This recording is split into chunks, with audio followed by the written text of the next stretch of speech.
batila batila warzuqna ijtinabah.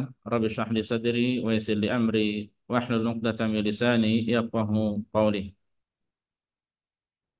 Para hadirin dan para jamaah sekalian yang semoga senantiasa dimuliakan dan dirahmati oleh Allah Subhanahu wa taala. Alhamdulillah, segala puji senantiasa kita panjatkan pada Allah. Salawat dan salam senantiasa kita sanjungkan pada suri teladan kita Nabi Muhammad sallallahu alaihi wasallam.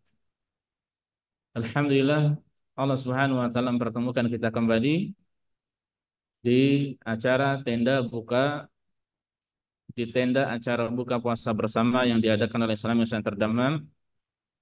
Dan pada kesempatan kali ini kita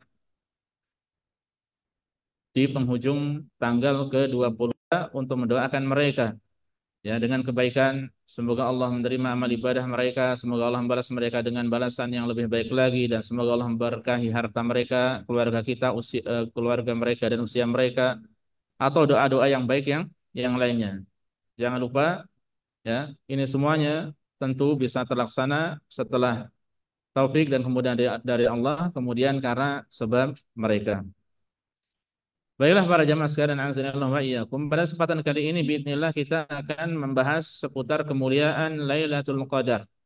Kemuliaan Lailatul Qadar. Lailatul Qadar biasa kita sebut dengan malam kemuliaan.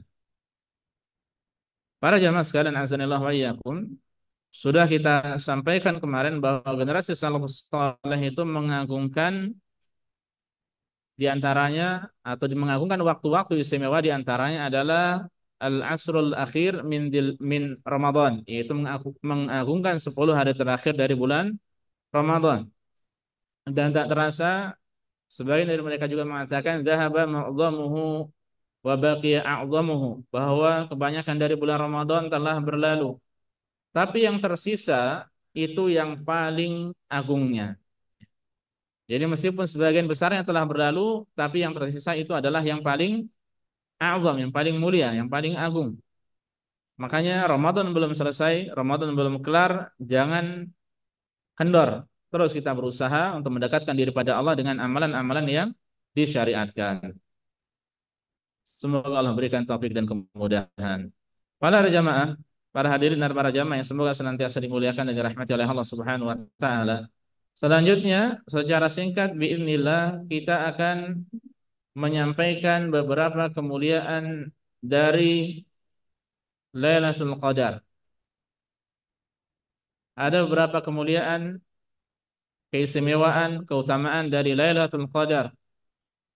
Di antaranya yang pertama, bahwa Allah Subhanahu wa taala telah menurunkan padanya Al-Qur'an. Allah Subhanahu wa taala telah menurunkan padanya Al-Qur'an. Ibnu Abbas radhiyallahu taala anhuma mengatakan, anzalallahu al-Qur'an jumlatan wahidah minal lauhil mahfuz ila baitil izzah minas sama'id dunya. Thumma nazala mufassalan bihasabil waqa'i fi 23 sanah ala Rasulillah sallallahu alaihi wasallam. Artinya Allah menurunkan Al-Qur'an sekali ya, atau secara langsung dari Lauhul Mahfuz ke Baitul Izzah yang ada di langit dunia. Jadi diturunkan sekali dari Lauhul Mahfuz ke Baitul Izzah yang ada di langit di dunia. Kemudian setelah itu Allah Subhanahu wa taala menurunkannya kepada Rasulullah sallallahu alaihi wasallam secara bertahap, secara bertahap. Bisa jadi ayat demi ayat atau surat demi surat selama 23 tahun. Nah, ini maksud dari diturunkannya Al-Qur'an, yang Allah menjelaskan bahwasanya inna anzalnahu fi lailatul qadar. Sungguhnya kami telah menurunkannya, yaitu Al-Qur'an, pada malam Lailatul Qadar. Jadi ini makna dari inna anzalnahu fi lailatul qadar. Kami telah menurunkan Al-Qur'an pada malam Lailatul Qadar.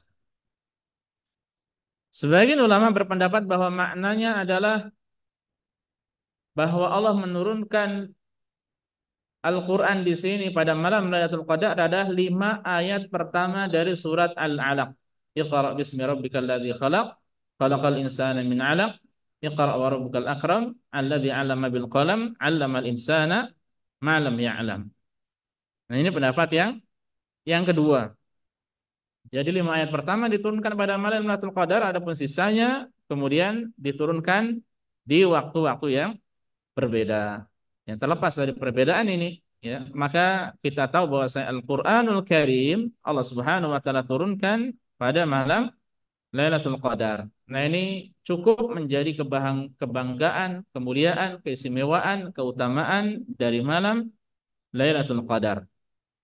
Selanjutnya, para jamaah yang semoga senantiasa dimuliakan dan dirahmati oleh Allah Subhanahu wa taala, bahwa Allah Subhanahu wa taala menjadikan Lailatul Qadar itu sebagai malam yang khairun min alfi syahr, lebih baik daripada 1000 bulan.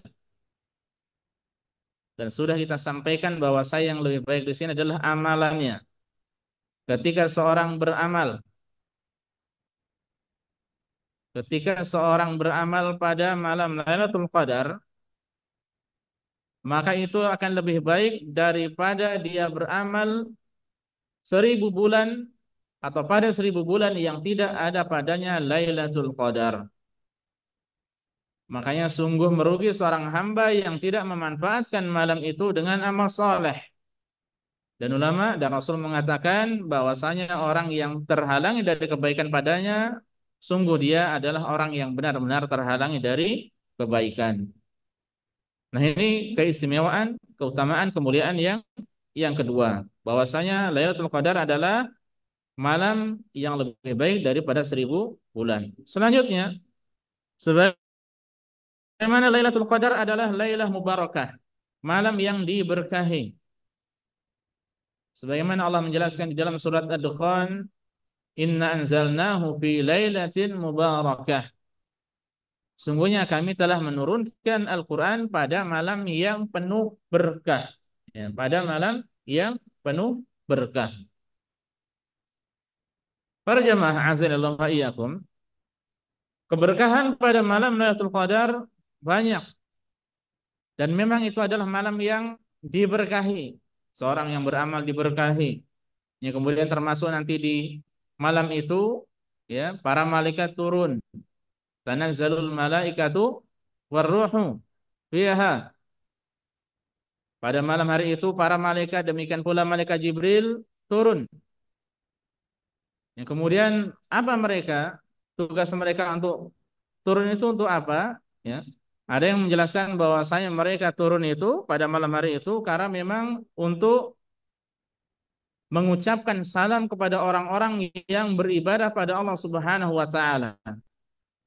Turun untuk membagikan keberkahan, turun untuk membagikan rahmat dari Allah Subhanahu wa taala. Turun untuk membagikan semua itu bagi orang-orang yang sedang qiyam Ramadan atau salat tarawih. Turun untuk membagikan pada mereka orang-orang yang sedang tilawah Al-Quran atau sedang beribadah pada Allah Subhanahu wa taala. Nah, ini adalah keberkahan yang ada pada malam tersebut. Yang kemudian para jamaah sekalian azanillahu wa iyyakum, ulama juga menjelaskan bahwasanya bahkan jumlah malaikat pada malam hari itu lebih banyak daripada jumlah kerikil yang ada di atas muka bumi ini. Yang menunjukkan malaikat itu turun semuanya mereka atau banyak yang turun yang kemudian untuk menyebarkan keberkahan, ya, dengan jumlah mereka yang sangat sangat banyak. Ini juga menunjukkan bahwa Lailatul Qadar adalah malam yang istimewa, malam yang penuh berkah. Para jamaah sekalian azanillahu wa iyyakum yang semoga senantiasa dimuliakan dan dirahmati oleh Allah Subhanahu wa taala. Sebagaimana di antara keistimewaan dari Lailatul Qadar, sebagaimana yang Allah Subhanahu wa taala sebutkan juga kelanjutan, kemudian juga para jamaah sekalian azanillahu wa iyyakum, di antara keistimewaan, keutamaan, kemuliaan dari Lailatul Qadar bahwa Rasul Shallallahu Alaihi Wasallam mengatakan man qama lailatal qadri imanan wa ihtisaban ghufira lahu ma taqaddama min dzambi. Siapa yang mengerjakan qiyam Ramadan bertepatan dengan Lailatul Qadar, dia mengerjakannya dengan dasar keimanan, membenarkan janji Allah, dia mengimani syariat qiyam Ramadan, mengimani pahala ganjaran yang telah disiapkan. Demikian pula ihtisaban, dia melakukannya lillahi ta'ala, mengharap pahala dari Allah Subhanahu wa taala semata, maka ghufira lahu ma taqaddama min dzambihi, dosa-dosanya yang lalu akan diampuni oleh Allah Subhanahu wa taala. Ya. Nah, ini semuanya para jamaah sekalian azanillahu wa iyyakum di antara kemuliaan dari Lailatul Qadar. Dan masih ada berapa yang lainnya biidznillah besok kita akan bacakan ya tafsir dari surat Al-Qadar ya, di situ ada beberapa keistimewaan yang lainnya dengan penjelasan dari para ulama.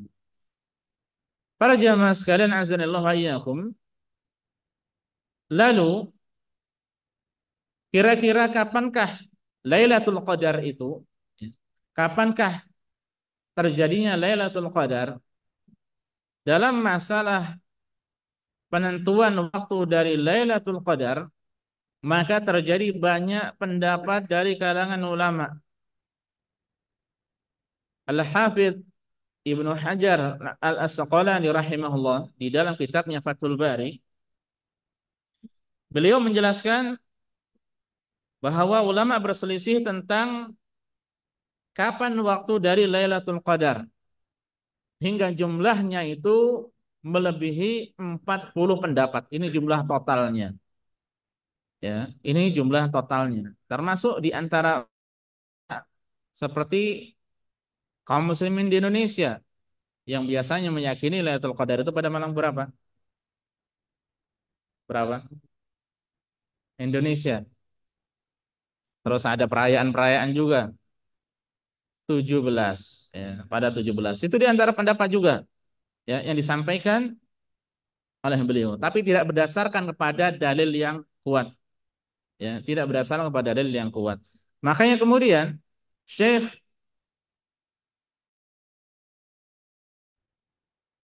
Abdullah Al-Bassam rahimahullah, beliau intinya dapat diklasifikasikan, dapat dikelompokkan menjadi 4 kelompok. Pertama, pendapat yang tertolak, yaitu pendapat yang mengingkari bahwasanya Lailatul Qadar itu sudah terangkat, tidak ada lagi. Ya, tidak ada lagi. Dan memang kalau kita perhatikan ada hadis dari Rasul Shallallahu Alaihi Wasallam, beliau itu pernah keluar di tengah sahabat, kemudian beliau ingin menyampaikan kapan Lailatul Qadar, tapi ternyata ada 2 orang yang ribut pada saat itu, ada 2 orang yang berseteru, yang kemudian karena sebab hal tersebut 2 orang yang bertikai itu akhirnya Rasul mengatakan, ya sungguhnya aku keluar ini ingin mengabarkan kepada kalian kapan Lailatul Qadar, tapi karena 2 orang tersebut akhirnya diangkat. Tapi yang dimaksud diangkat ini bukan tidak ada sama sekali, tapi maksudnya adalah diangkat ilmunya. Maksudnya tidak akan tahu kita kapan Lailatul Qadar itu ada. Makanya kemudian Rasulullah SAW di hadis-hadis yang lainnya pun banyak menjelaskan taharrauha, maka carilah fil asril awakhir min Ramadan, pada 10 malam terakhir dari bulan Ramadan. Jadi intinya pendapat ini tertolak, tidak benar. Ini kelompok yang pertama. Kemudian pendapat dari kelompok yang kedua, yaitu pendapat yang lemah seperti perkataan bahwasanya Lailatul Qadar itu ada pada bulan Sya'ban. Ini keliru juga.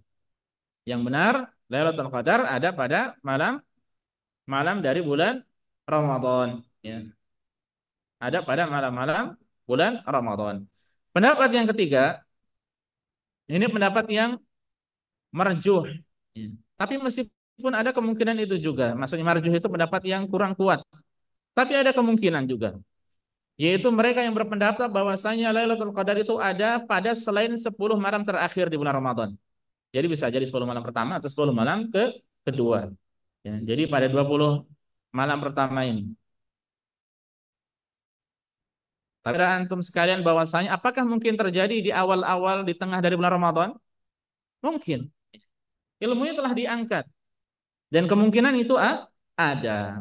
Kapan kapannya kita tidak tahu, tapi kemungkinannya ada. Yang kemudian beliau menjelaskan ya, kelompok yang terakhir ini yang terkuat itu yang meyakini bahwasanya Lailatul Qadar terjadi pada 10 terakhir dari bulan Ramadan. Dan yang paling kuatnya lagi insya Allah adalah pada malam-malam ganjilnya. Yang kemudian sebagian dari mereka ada yang menguatkan bahwasanya Lailatul Qadar itu ada pada malam ke 27-nya. Ya, ada perbedaan pendapat banyak berkaitan dengan masalah ini. Memang pendapat bahwa Lailatul Qadar itu ada pada 10 malam terakhirnya, terkhusus malam-malam ganjilnya, ini insya Allah Ta'ala yang lebih kuat. Hanya saja bukan berarti bahwa kita di lain dari 10 malam terakhir ibadahnya kurang semangat. Tidak demikian. Ya. Lailatul Qadar intinya disembunyikan kapan waktunya, tujuannya adalah supaya kaum muslimin ini bersemangat dalam beribadah pada Allah dari awal sampai akhir Ramadan. Ya, supaya terus semangat, tidak hanya malam ke-27 saja, tidak hanya di awal saja, tengahnya kosong masjid, kemudian malam terakhir baru ramai lagi. Ya, ini termasuk keliru, memang tidak haram tentu saja ya, termasuk keliru dalam memanfaatkan bulan Ramadan. Semestinya berusaha untuk semangat dari awal sampai akhir. Pak Ustadz capek, Pak Ustadz. Iya, capek. Kita semuanya capek. Ya, kita semuanya capek. Tidak ada waktu istirahat senyaman-nyamannya kecuali nanti kalau masuk surga. Mati belum tentu ya. Kalau masuk surga baru itu istirahat yang sesungguhnya. Makanya mending kita capek sesaat, nanti istirahatnya lama di surga. Ya, semoga Allah Subhanahu wa taala mengumpulkan kita semuanya di surga firdausnya. Allahumma amin. Dan semoga Allah Subhanahu wa taala memasukkan kita keluarga para hadirin dan para jamaah di sini semuanya ya ke dalam surga firdausnya hisab tanpa adab ya. Allahumma amin. Kemudian para jamaah sekalian azanillahu wa iyyakum, makanya kemudian ulama menjelaskan sekiranya seseorang mau beramal saleh ya, maka hendaknya dia beramal salehnya itu tidak khusus pada malam-malam ganjilnya atau pada malam-malam 10 malam terakhirnya. Ya nasihat saleh. Ya. Syekh Muhammad bin Shalih Al-Utsaimin rahimahullah, beliau mengatakan, ya, saya baca terjemahannya. Lantas semalam berapa sajakah yang merupakan bilangan ganjilnya? Beliau mengatakan, jawabnya adalah malam ke-21, 23, 25, 27 dan 29. 5 malam tersebut yang sangat diharapkan.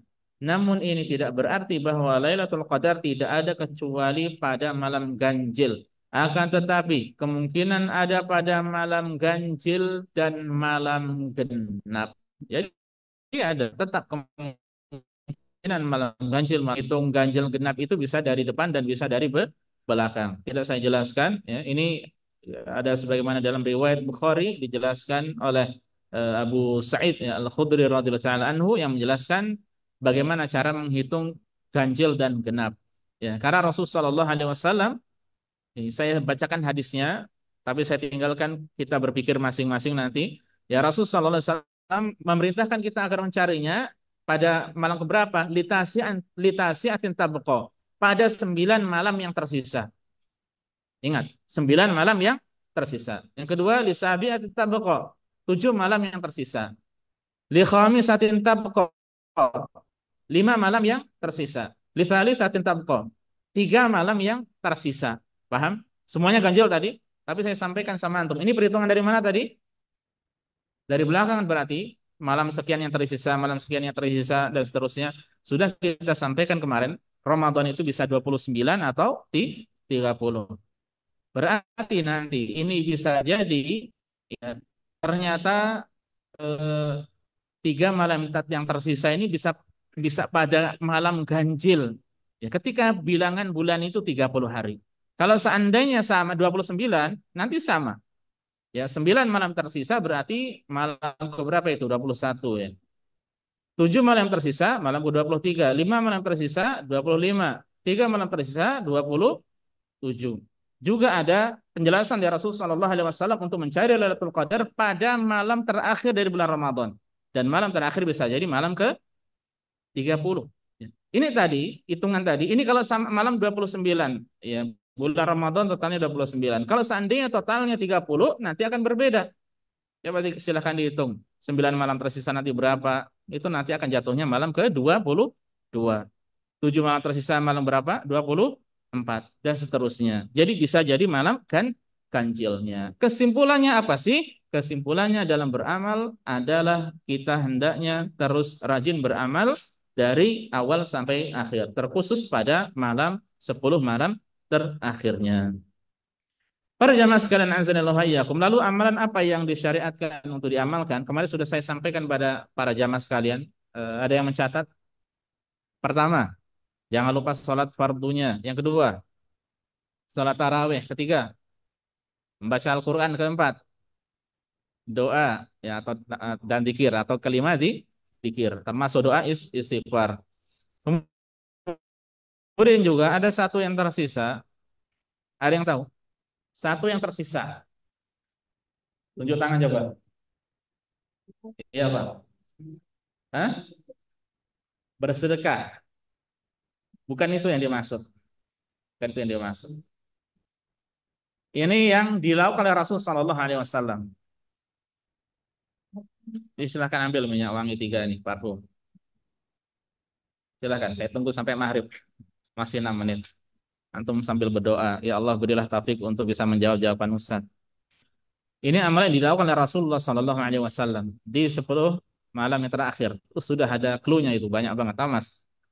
I'tikaf. Ya, i'tikaf, ambil Mas semuanya, Mas. Ya. I'tikaf. Apa itu i'tikaf? I'tikaf artinya berdiam diri di masjid dengan tujuan untuk mendekatkan diri kepada Allah Subhanahu wa taala. Meskipun hanya sesaat, apakah ada batas minimal i'tikaf? Ada perbedaan pendapat di antara ulama. Ada yang mengatakan minimal semalam, minimal dan seterusnya. Yang terkuat insya Allah meskipun sesaat juga disebut sebagai i'tikaf. Makanya diniatkan. Antum sholat tarawih, masuk masjid diniatkan untuk i'tikaf. Qiyam Ramadan bilail pada malam hari jam setengah 1 atau jam 1 ya diniatkan untuk i'tikaf. Ya. Nah ini insya Allah Taala yang lebih kuat. Kemudian para jamaah iyakum, i'tikaf ini disyariatkan kapan saja sepanjang tahun. Tapi yang paling utama adalah di bulan Ramadan. Yang paling utamanya lagi adalah 10 malam terakhir. Karena tujuannya untuk apa? Menggapai Lailatul Qadar. Maksudnya menggapai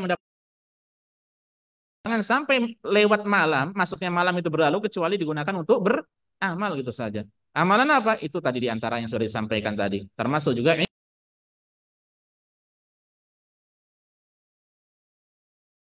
30 hari selama bulan Ramadan, maka dia pasti mendapatkan Lailatul Qadar. Itu saja. Ya. Jadi cara mendapatkan menggapainya adalah dengan cara berusaha jangan sampai berlalu malam itu kecuali dengan digunakan untuk beribadah pada Allah. Tidak harus tidak tidur semalam, tidak harus sholat full semalam, tidak harus ngaji semalam. Ya, tapi manfaatkan ketika bisa sholat bersama imam sampai selesai, maka akan dituliskan paginya pahala sholat semalam suntuk, tinggal dimanfaatkan yang lainnya untuk ngaji. Mungkin untuk 1 juz, terus istirahat. Ya. Karena besok saya mau kerja. Kalau bisa tambah lagi 2 juz, alhamdulillah. Kalau saya bisanya setengah juz ya sudah. Ya, karena besok mau kerja pagi mungkin. Ya. Tapi besok siangnya berusaha untuk me- beramal soleh juga meskipun kalau siang tidak ada Lailatul Qadar ya. Karena Lailatul Qadar itu salamun ya hatta matla'il fajar, dari tenggelam matahari sampai matla'al fajar, munculnya fajar shadiq, fajar yang kedua yang ditandai dengan adzan salat subuh ya. Dan itu yang terpenting, kita lalui malam dengan amal soleh, tidak perlu cari-cari tanda-tandanya. Sebagian ada yang mengatakan tanda-tandanya malam hari itu pohon-pohon sujud. Gimana sujudnya pohon? Ada pernah lihat sujud pohon? Pohon sujud. Tanda-tandanya pada malam hari itu mungkin kalau ada hewan-hewan anjing, contohnya anjing tidak menggonggong, ya sedang tidur. Atau apalagi lah. Ya. Tidak ada tanda-tanda seperti itu. Memang ada tanda-tanda disampaikan oleh Rasul Shallallahu Alaihi Wasallam. Ya, kalau di zaman dahulu Rasul menyampaikan besok harinya matahari ketika terbit itu tidak terlalu cerah, redup, ya redup. ya. Kemudian pada malam harinya pada saat itu sempat gerimis Rasulullah ketika sujud ada apa ada apa namanya tanah di dahinya, ya ada gerimis ya, dan sebagainya. Tapi itu tidak pasti. Yang terpenting bagi kita itu jangan sampai terlewat malam itu kecuali untuk beramal saleh gitu saja. Adapun tanda-tandanya tidak ada alat khusus untuk menentukannya, bukan sekedar memprediksi ya, menentukannya dengan pasti tidak ada. Sehingga ya sudah kita sibukkan itu. Dan tidak ada tanda-tanda kalau berarti dapat Lailatul Qadar itu apa ya? Jalan ringan gitu ya atau bagaimana? Tidak sudah. Pokoknya kita fokus beramal kalau itu bertepatan dengan Lailatul Qadar dapat